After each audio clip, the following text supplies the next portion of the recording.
Every witch needs a good brew bubbling away in their cauldron, and this one is no exception. Deep, dark blackberries and crisp autumn apples come together with a hint of warming spice to create something magical.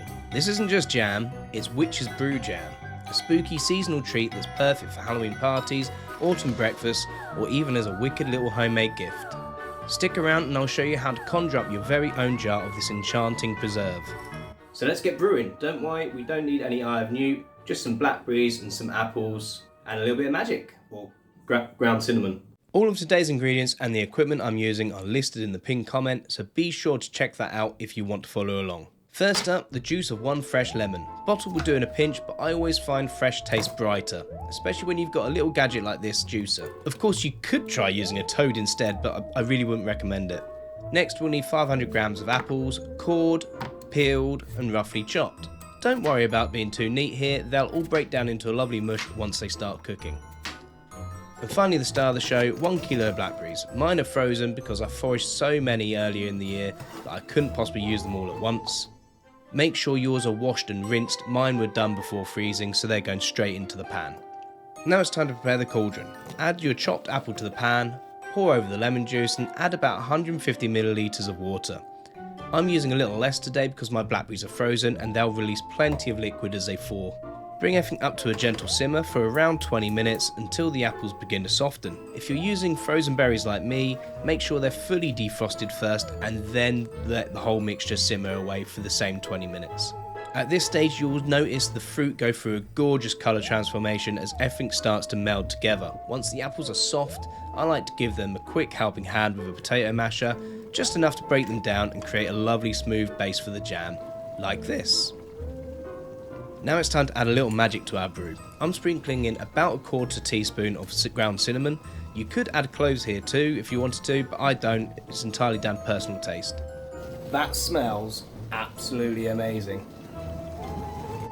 Next comes the sugar, a full kilo of it. I like to stir it in gradually about 1/3 at a time so it dissolves properly and blends in smoothly with the fruit.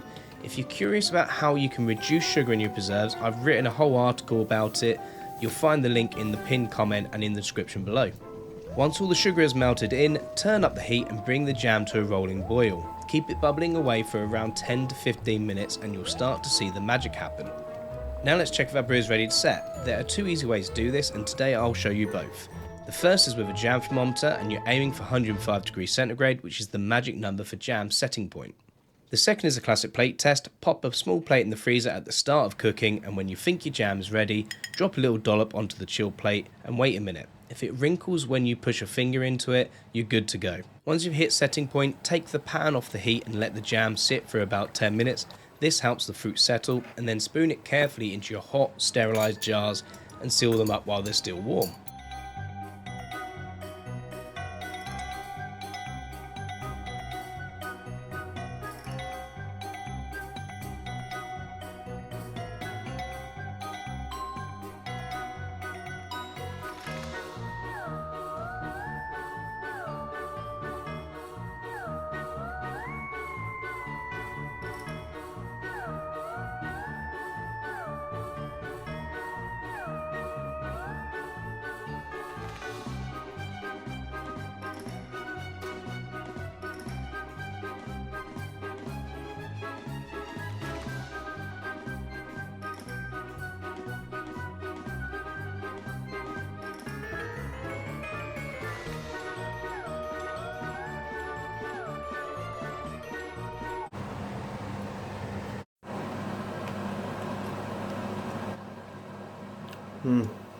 I'm not even sorry. If you've enjoyed today's video, don't forget to like and subscribe. That way you won't miss the next one where I'll be showing you some delicious Halloween bakes using this very jam. And if you'd like a copy of the Witch's Brew jam label for yourself, just hop over to the website article and you can download it for free. Thanks so much for watching and until next time, keep crafting self-reliance, one skill at a time.